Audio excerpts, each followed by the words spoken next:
The dust in the Château de Lumière was a particular kind of ancient. It didn't just coat surfaces, it hung in the still air, a million tiny particles of forgotten time, each one a story I was desperate to hear. My own life, back in a cramped city apartment, felt a world away. Here, in the heart of the French countryside, I was breathing in the past, and for a historian like me, that was the purest oxygen. The assignment was a dream. A year to assess, catalogue, and begin the preliminary restoration of this sprawling, sleeping estate. The family line had dwindled to a distant, disinterested heir in America, who saw the place as a financial burden. To me, it was a sanctuary of silence and secrets. My first week was spent in a state of overwhelmed wonder. The sheer scale of it was dizzying. Rooms led into more rooms, each one a frozen tableau. A grand piano, its keys yellowed like old teeth, stood silent in the music room. Tapestries depicting faded hunting scenes adorned stone walls that wept with a subtle perpetual dampness. And everywhere, there were mirrors. Great, ornate gilded things, their silvering clouded and blotched with age, reflecting back a distorted, ghostly version of the present. It was in the library, however, that I felt the true heartbeat of the place. It was a cavern of knowledge, smelling of brittle paper, old leather, and that particular comforting scent of decay. Floor-to-ceiling shelves were crammed with volumes in Latin, French, and Greek. My initial task was to create a simple inventory, but my fingers itched to dig deeper. The discovery happened on a rain-swept afternoon. The sky had turned a bruised purple, and the wind howled around the stone corners of the chateau like a lament. I was examining the lower shelves, the ones tucked away in a shadowy corner, when my knuckles brushed against a panel that felt wrong. It was a subtle difference in texture, a slight give that the surrounding wood didn't have. My heart hammered a sudden, frantic rhythm against my ribs. With careful, trembling fingers, I traced the edges. There was no obvious latch, but a firm, specific push at the top right corner made the entire panel shift inward with a soft, reluctant sigh. A hidden compartment. Inside, wrapped in crumbling oilcloth, was a bundle of letters. They were tied with a faded blue ribbon, so fragile it seemed to be made of cobwebs. My breath caught. This was it. The kind of find historians dream of, the personal, unvarnished voice of the past. I carried them to the large oak desk by the window, the afternoon light dying around me, and with the utmost care, I untied the ribbon. The topmost letter was dated 15 Sierra Leonean Leones Mai, 1823. The script was elegant, a flowing cursive that spoke of a refined education and a steady hand. My dearest, it began. A shiver, completely unrelated to the chill in the room, traced a path down my spine. The words were in French, and I translated them silently, the voice forming in my mind as clearly as if someone had whispered in my ear. The house feels like a gilded cage today. Mother is planning another one of her interminable soirees, and the air is thick with the scent of beeswax and hypocrisy. I am to wear the new silk dress, the color of a pale sunset, and be presented like a confectionery for the approval of some tedious gentleman from Paris. They are all the same, with their talk of hunting and politics and their eyes that look at me as if assessing a broodmare. But when I close my eyes, I am not here. I am in the orchard with you. I can feel the dappled sunlight on my skin, the coolness of the grass beneath my feet. I can taste the sharp, stolen sweetness of the first summer apple on my tongue. And I can feel your hand in mine. That is my only reality. Everything else is merely a performance I am forced to endure. They speak of my impending engagement. The words are a prison sentence. I smile, I nod, I play my part, but inside, a storm is raging. A storm that only your name can calm. Just the thought of you, of your laugh, of the way your eyes see straight into the very core of me, is the anchor that keeps me from being swept away. You have become my secret world, the beautiful, terrible truth at the center of my life. This love is the most real thing I have ever known, and yet, I must hide it as if it were a sin. Sometimes, the weight of this secrecy is a craving that claws at my heart. Until we can meet again, I am yours, completely and forever. There was no signature. Just an initial, a delicate, looping S. I sat back, the paper feeling alive in my hands. The words were over a century and a half old, yet they vibrated with a raw, immediate emotion that left me breathless. A love that dared not speak its name. A secret world. I looked around the vast, silent library, and for the first time, it didn't feel empty. It felt waiting. That night, after reading just that one letter, I saw her for the first time. I was in my bedroom, a cavernous space dominated by a heavy, carved bed and a massive armoire with a tall, tarnished mirror attached. I was brushing my hair, my mind still lost in the orchard of 1823, when a flicker of movement in the glass made me freeze. It wasn't my reflection. Standing just behind where my image should have been was a woman. She was pale, almost luminous, dressed in a gown of a style I'd only seen in portraits downstairs, a high waist, with sleeves that puffed gently at the shoulders. Her hair was a cascade of dark curls, and her eyes, large and dark, were fixed on me. There was no malice in her gaze, only a profound, bottomless sadness. And then she was gone. My heart leapt into my throat. I spun around, my brush clattering to the floor. The room was empty. I was alone. I told myself it was fatigue, an overactive imagination fueled by the poignant words I'd read. But the image was burned onto my retina. The woman from the letters. S. I was sure of it. The next day, I dove back into the bundle with a feverish intensity. Each letter was a piece of a mosaic, slowly building a picture of a life lived in the shadows. 2nd of July, 1823. We were reckless today. We met by the old stone well at the edge of the woods, the one choked with ivy. The risk was immense, but I could not stay away. For one precious hour, the world belonged only to us. You brought me a single, perfect white rose. You said its purity reminded you of my soul. I laughed, my love, though my eyes filled with tears. There is nothing pure about the thoughts I harbor for you. They are wild and desperate and consume me utterly. We held hands, our fingers laced together, and for that brief stolen moment, I was not a daughter of this house. I was simply a woman, irrevocably in love. As I read, her presence in the mirrors became more frequent, less a trick of the light and more a companionship. I would catch a glimpse of her in the reflection of a window pane as rain streaked down the glass, or in the polished surface of a silver teapot.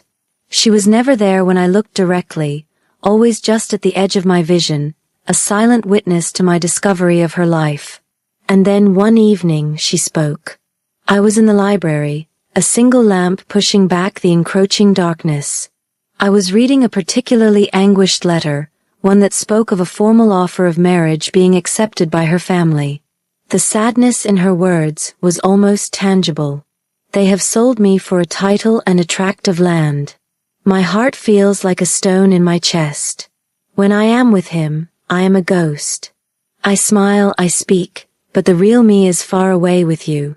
I am a portrait of a lady, and you, my love, are the vibrant, living woman standing just outside the frame. A soft sigh, like the rustle of silk, breathed through the room. It came from the large, clouded mirror above the fireplace. I looked up, and there she was, clearer than ever before. Her lips hadn't moved, but the voice was in my mind, clear and melodic, tinged with the faint, elegant accent of her time. He had kind eyes, the voice whispered, a sound woven from memory and longing. That was the worst of it.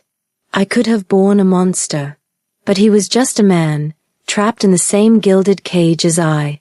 It made the charade all the more cruel. I didn't jump. I didn't scream.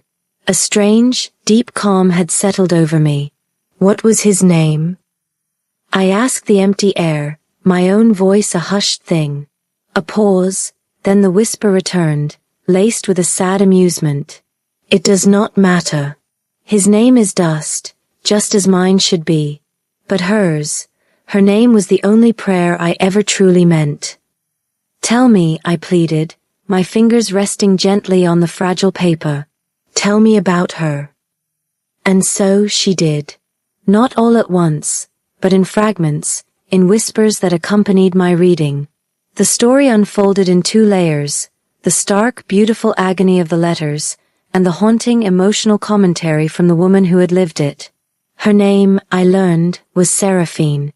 The woman she loved was Adeline, the daughter of the local physician. Theirs was a world of stolen moments and silent languages. A brush of hands in a crowded room, a held glance across the church pew, secret notes passed in the pages of a book. We had a hollow oak near the stream. Seraphine's ghostly voice murmured one night as I looked into my bedroom mirror, her form shimmering behind my own. It was our post office, our sanctuary. We would leave little trinkets for one another. A feather, a smooth stone, a pressed flower. Once, she left a locket. It was not gold or silver, but simple pewter. Inside was a tiny painting of her eye. She said it was so that a part of her would always be watching over me. I found the locket. It was tucked into the bundle of letters, the metal cool against my skin. I prized it open with a thumbnail, and there it was, a single beautifully rendered eye, a shade of warm hazel, staring out from the past with unwavering love. The letters grew more desperate as the pressure of Seraphine's engagement mounted. The wedding was set for the autumn. The chateau became a hive of activity, a direct contrast to the deepening stillness within its mistress. 10th of September 1823. The dress arrived today. Yards of ivory satin and Brussels lace. They paraded me in it before my mother and aunts. They cooed and praised, saying I looked like a vision. I felt like a corpse being prepared for its final viewing. All I could think was that your hands will never touch this fabric. Your eyes will never see me in it. This dress, which is meant to be a symbol of a new beginning, feels like my shroud. The night before the wedding, Seraphine wrote her final letter. The script was shaky, blotted in places where tears had fallen. My dearest Adeline, this is the last time my hand will form these words to you. Tomorrow, I become a wife. My body will reside in these rooms, but my soul will forever wander the orchard, the stream, the hollow oak, searching for you. They think love is a transaction, a strategic alliance. They do not know that it is a force of nature. It is the root that cracks the foundation of the house. It is the wind that howls through the cracks in the soul. Our love may have been a secret, but it was more real, more powerful, than any of their sanctioned unions. Do not forget me. In some other life, in some other time, I believe we will walk in the sunlight, hand in hand, and our love will not require the cover of darkness. I will love you until the stars themselves grow cold. Yours in this life and any other, S. I finished the letter, tears streaming freely down my face. The sadness sat heavy in my body, like weight I couldn't put down. The silence in the library was absolute, broken only by the crackle of the fire. Then, a coldness settled around me. The air grew thick, and the light from my lamp flickered. I looked up. Seraphine was in every reflective surface, the mirror, the glass of a framed map, the brass fittings of the desk. She was no longer a faint impression. She was there, solid and real, her eyes burning with a fierce, ancient light. They kept us apart, her voice echoed, no longer a whisper but a clear, resonant tone that filled the room. They thought they had won, but they could not conquer my heart. On my wedding night, I did not go to my husband's bed. I came here, to this library. I took the locket. I read her last letter to me, which I had hidden in the same compartment. And I made a choice. She stepped forward, or rather, her reflection did, until she seemed to be standing just beside my chair. I could feel the chill radiating from her spectral form. I did not take my own life. That would have been a surrender. Instead, I simply refused to let go. I poured every ounce of my love, my longing, my defiance into this place. I anchored my soul not to a person, but to the memory of our love. I have been waiting. Waiting for what? I breathed, mesmerized. For someone to listen. For someone to feel the echo of our story so deeply that the veil would grow thin. For you. Her gaze was upon me, and in that moment, I understood. My loneliness, my deep connection to the past, my yearning for a love that was as all-consuming as the one in these letters, it had made me a perfect conduit. I wasn't just a historian uncovering a story, I was a participant in its final chapter. What happened to Adeline? I asked. Seraphine's image softened, a tender smile touching her lips. She lived. She married a good man, a scholar from Lyon. She had children. She had a life. But she never forgot. She visited the chateau once, years later, after my husband had passed. She came under the guise of touring the estate. She found the compartment. She left her final letter to me there, and took mine with her. It was her way of setting me free, of closing our circle. I hadn't noticed it before, but tucked at the very bottom of the oilcloth was a single smaller sheet of paper, in a different, bolder hand. Adeline's letter. My beloved S, I am here. The house is silent without you. I feel your absence in every sun-dappled spot in the orchard, in the whisper of the wind through the hollow oak. They tell me you faded away, a victim of a broken heart. I know the truth. You loved too fiercely for this world to hold you. I have lived the life that was expected of me. It has been a good life, filled with its own small joys. But you, my dearest, you were the great love of my soul. You were the wild, beautiful exception. I carry you with me, always. Wait for me. In the next life, I will find you. Your Adeline. I held both letters, one from each of them, the final pieces of their story.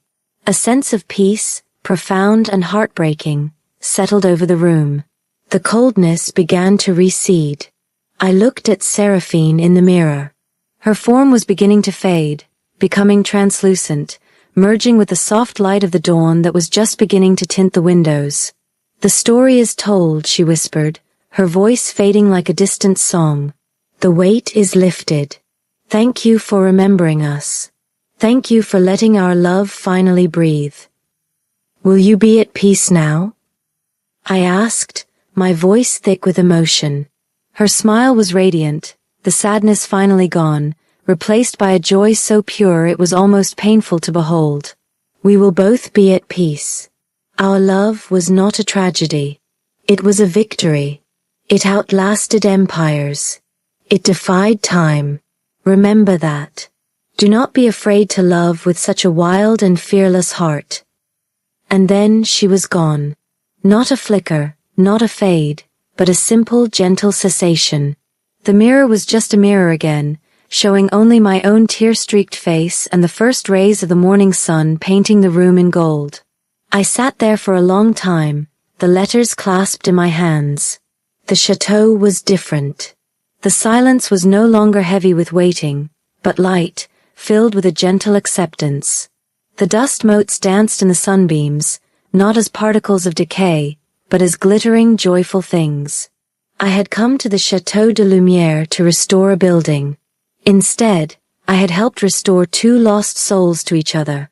I had given voice to a silence that had lasted for centuries. I placed the letters back into their hiding place, all except for Adeline's final one, which I kept with me. I didn't need to read more. The story was etched into me, a part of my own history now. Months later, my work at the chateau was complete. As I packed my bags to return to a world that suddenly seemed too loud and too fast, I took one last walk through the orchard. The hollow oak was still there, a giant, gnarled sentinel by the stream. I reached inside, my fingers brushing against the soft, rotten wood. And there, nestled in the hollow, was a single perfect white rose. It was fresh, glistening with morning dew, its petals soft and velvety against my skin. It was impossible, a miracle in the stark logic of autumn. But I wasn't surprised. I brought it to my nose, inhaling its sweet, intoxicating fragrance, a scent that spoke of sunlight and stolen moments and a love that was, finally, free. I knew then, with a certainty that settled deep in my bones, that they had found each other. Somewhere beyond the veil of time, in a sun-dappled orchard that knew no season, Seraphine and Adeline were walking hand in hand, their laughter echoing through eternity, their love story no longer a secret whispered in the dark, but a song sung by the very wind. And for the first time in my life, I felt not a longing for the past, but a wild, hopeful anticipation for the future, and the untold story of my own heart. The days that followed were not marked by the slow, dusty passage of time, but by the rhythm of a heart I had come to know as intimately as my own. The chateau was no longer a project, it was a confessional. Every creak of a floorboard, every shift of light through a leaded glass window, felt like a part of her story waiting to be heard. I began my work each morning not with blueprints and inventories, but with a single letter. I treated them like sacred texts, handling the fragile paper with gloves, translating the flowing script into a notebook that was rapidly filling with their tragedy. And with each word, Seraphine's presence deepened, shifting from a spectral observer to a gentle guide. One afternoon, I was in the music room, assessing the piano for restoration. The sunlight streamed through the tall windows, illuminating the motes of dust that danced like forgotten notes. I ran a finger over the smooth, yellowed ivory, wondering if her hands had ever touched these same keys. A cold whisper breathed against my ear, making me shiver. She could play. I could not. I would sit on that very stool, and she would stand behind me, her arms encircling me, her fingers resting lightly on top of mine. She taught me a simple melody, a folk song from her mother's village. We were so close I could feel her heartbeat against my back. My mother walked in once. We froze, two guilty figures in a tableau of intimacy. Adeline simply smiled, her composure a work of art, and said, "I am merely ensuring the future mistress of the house is not entirely without culture." My mother nodded, satisfied. She never knew that the culture being taught was the language of my own liberation. I closed my eyes, and the room shifted. The scent of beeswax was overpowered by the faint, sweet perfume of lilacs. I could almost feel the weight of a heavy silk skirt, the constriction of stays, and the exhilarating warmth of another body pressed close behind me. The memory was so vivid it stole my breath. That evening, I found another batch of letters, these tucked behind a loose stone near the hearth in the grand salon. They were earlier, brighter, chronicling the first, dizzying blush of their affection. 2nd of April 1822. I saw you today in the village. You were buying ink from the merchant, your brow furrowed in concentration. You did not see me watching from the carriage. I felt like a thief, stealing a moment that was not meant for me. When you laughed at something the shopkeeper said, the sound cut through the clatter of the street and found a home deep within me. I have never heard a sound so utterly genuine. It is a sound I wish to collect and keep in a locket, next to my heart. 5th of May 1822. The first note. I do not know what madness possessed me.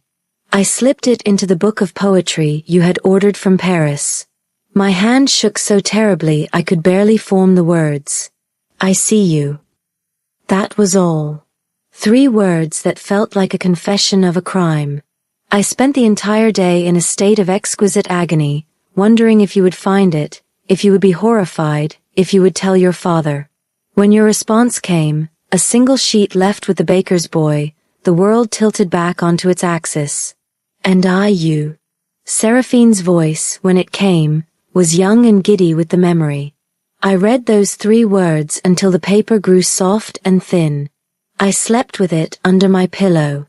It was the most dangerous and wonderful thing I had ever possessed. As the weeks turned into months, my own life began to feel like the phantom. Emails from my university, reminders of mortgage payments, messages from friends asking when I was returning, they all seemed to come from a distant, muted planet. My reality was here, within these stone walls, living a love story a century and a half old. I started to neglect my official duties. The reports to the distant air grew brief and perfunctory. My energy was devoted entirely to the hunt, to piecing together the mosaic of their lives. I found a small hidden sketchbook in a chest in the attic. It was filled with delicate pencil drawings, all of the same woman, Adeline. Studies of her hands, her profile, the curve of her smile. The artist's love was evident in every stroke. Seraphine's talent was another facet of her soul I had never guessed. One rainy night, I experienced the most profound merging yet.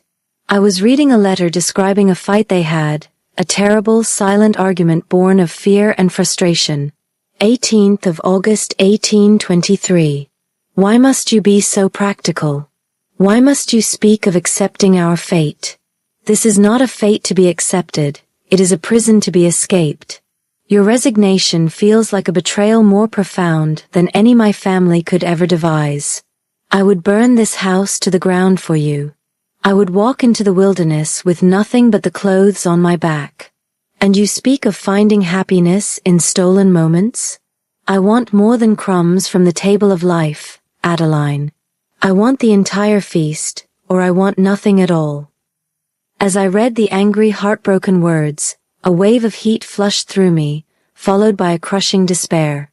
My vision swam, and for a moment, I wasn't sitting in the library. I was standing in the orchard, the air thick with the promise of a storm. Adeline stood before me, her face pale, tears tracing paths through the rain on her cheeks. You think I don't want to burn it all down? Her voice was a desperate sob, though her lips in the memory didn't move. You have a name to lose. I have nothing. My family, my father's practice, it would all be ashes. I cannot be the spark that destroys everything. The pain was acute, a searing pressure in my chest. It was Seraphine's rage and Adeline's fear, warring inside me. I gasped, dropping the letter, and the vision shattered. I was back in the library, trembling, my own cheeks wet with tears that were not entirely my own. I was no longer just an observer. I was becoming a vessel. This deepening connection began to frighten me. What was the end game? Would I simply fade into this historical echo, becoming a permanent resident of their haunted past? The line between empathy and possession was blurring. I decided I needed to find Adeline's grave. I needed a tangible endpoint, a marker of a life fully lived, to ground myself. It took days of searching in the small overgrown cemetery behind the village church, brushing aside ivy and moss from worn headstones. Finally, I found it. A simple, elegant stone. Adeline Lefebvre, beloved wife and mother. 1798 to 1881. And beneath those sanctioned words, carved in smaller, fainter letters, as if by a hesitant hand much later, was a single added inscription, waiting for an eternal spring. I knelt there in the damp grass, my fingers tracing the words. She had lived. She had survived. She had carried this love with her for 6 decades, a secret garden tended only in the privacy of her heart. The profound resilience of it washed over me, a counterpoint to Seraphine's dramatic defiance. One had chosen to stay, the other to remain. Both acts were rooted in the same, unyielding love. When I returned to the chateau, the atmosphere had shifted once more. Seraphine was waiting for me in the grand hallway, her form clearer, more resolved than ever. You found her, she whispered, her voice full of a quiet awe. You saw that she lived. You see? It was not all for nothing.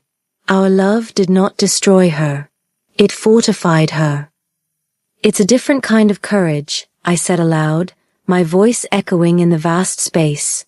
It is, she agreed. The courage to remember. The courage to endure. I had the courage to let go. We were two sides of the same precious coin. I understood then that I had been seeing their story through a lens of tragedy, but it was also a story of immense strength. Seraphine's love was a fire, Adeline's, a deep, steady root. One was not greater than the other. That night, I experienced the memory of their reconciliation. It came not as a vision, but as a feeling, a profound, soothing warmth that started in my chest and spread through my limbs. The scent of night-blooming jasmine filled my room, though it was long past the season. There was no need for words. The feeling was one of absolute forgiveness, of a love that had acknowledged its own limits and chosen to love anyway. It was the final piece. The anger, the fear, the passion, and finally the grace. I knew what I had to do. I could not keep them here, trapped in the retelling. Their story was complete. It was time to let them go. I went to the library one last time. I gathered all the letters, the sketchbook, the locket.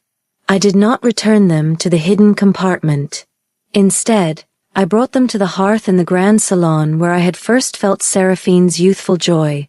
I knelt, building a small, careful pyre of dry kindling from the basket. This story was written in secret, I said to the empty room, my voice steady. But it deserves to be remembered in the light. I struck a match. The flame caught, hungry and bright. One by one, I fed the pages to the fire. The paper blackened and curled, the elegant script turning to smoke that carried their words up the chimney and out into the French night.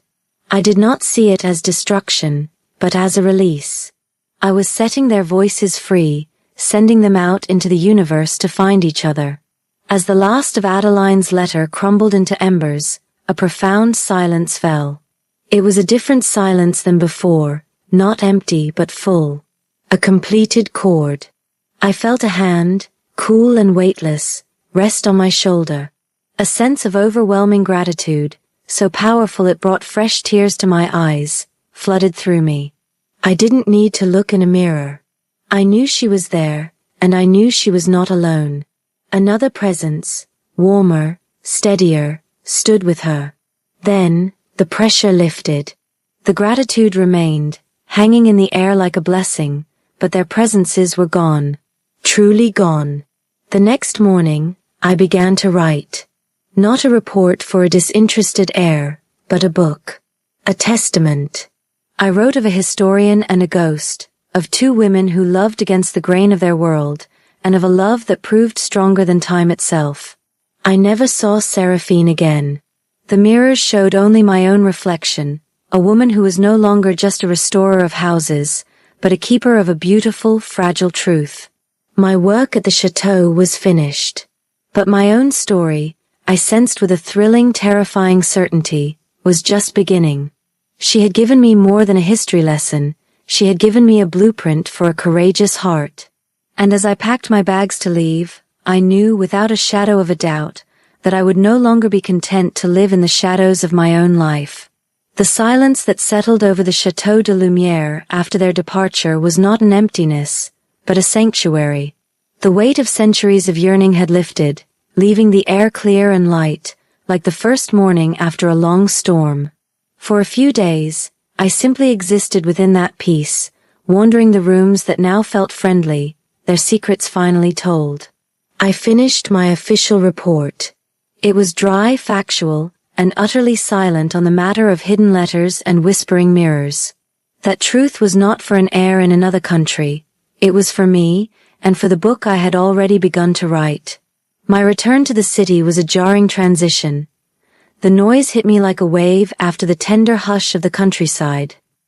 My apartment felt like a doll's house, cramped and artificial.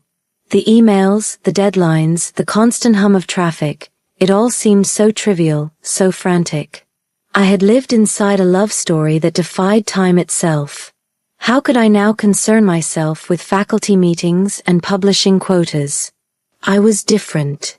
The woman who had left the city was a historian, an observer of lives. The woman who returned was a participant, forever altered by a love she had been chosen to witness. I threw myself into writing the book. It poured out of me, not as an academic text, but as a narrative, a deeply personal account of my summer at the chateau. I wove together my own journey with the translated letters, with Seraphine's whispered memories, with the visceral emotional echoes I had experienced. I called it the Whispering Chateau. My colleagues noticed the change. "You seem louder," one of them said to me over coffee, a puzzled look on her face. She meant it not in volume, but in presence. The quiet, reserved academic was gone, replaced by someone with a fierce light in her eyes. I had inherited a fraction of Seraphine's defiance. The most significant test of this transformation came a month after my return. I was invited to a dinner party by an old friend. There, I met a woman. Her name was Claire, and she was a musician, a cellist with gentle hands and a laugh that reminded me of the description of Adeline's, a sound that was utterly genuine. We talked for most of the evening, and there was an easy, warm connection that felt both new and familiar. In my past life, I would have been cautious. I would have measured my words, guarded my heart, and likely found a reason to let the connection fade into a pleasant memory. But that night, I heard a ghost's voice in my mind, not as a whisper, but as a remembered conviction: do not be afraid to love with such a wild and fearless heart. When Claire asked if I'd like to have dinner again later that week, I didn't hesitate. "I'd love to," I said, and the words felt like a vow to myself. Our first proper date was at a small, quiet restaurant. Over wine, I found myself telling her about the chateau. I didn't tell her about the ghost, not yet, but I told her about the letters. I spoke of Seraphine and Adeline, of their stolen moments and their devastating courage. I felt the story welling up inside me, no longer a sad secret, but a testament I needed to share. Claire listened, her eyes never leaving mine, her expression one of captivated empathy. When I finished, she was silent for a moment, then reached across the table and placed her hand over mine. Her skin was warm. "That's the most beautiful, heartbreaking thing I've ever heard," she said softly. "To be loved like that, to be remembered like that." It changed me, I admitted, the confession feeling monumental. It made me realize how much we hold back, how we build our own cages. She smiled, a slow, understanding smile. "So what are you going to do about it?" The book was published a year later. It became a quiet success, not a bestseller, but a cherished one. Readers wrote to me, not to debate historical accuracy, but to share how the story had moved them, how it had reminded them of their own loves, lost or found. Seraphine and Adeline's love, once a secret hidden in a wall, was now touching hearts around the world. Their victory was complete. Claire and I visited the chateau together the following spring. I had been hesitant, afraid that returning would shatter the perfect memory, that it would feel empty without Seraphine's presence. I was wrong. The Château de Lumière was different, but it was not empty. It was alive. The new owner, a foundation dedicated to preserving historical sites, had opened it to the public. There were tourists murmuring in the halls, children laughing in the orchard. The silence was gone, replaced by the vibrant hum of life. I took Claire to the library, to the hollow oak by the stream. I showed her where the hidden compartment had been, now discreetly marked with a small, tasteful plaque that read simply, "In memory of a love that transcended time." As we stood there, hand in hand, the sun warm on our faces, I felt it. Not a whisper, not a chill, but a profound, settled joy that seemed to emanate from the very stones of the place. It was the echo of a promise kept. They were at peace, and in their peace, they had given me the courage to find my own. I looked at Claire, at the way the sunlight caught the gold in her hair, and I knew that Seraphine's story was not an ending. It was a prologue. My life was no longer about preserving the past, but about living a present as brave and as full of love as the one I had been chosen to remember. Their eternal spring had, against all odds, bloomed for me too.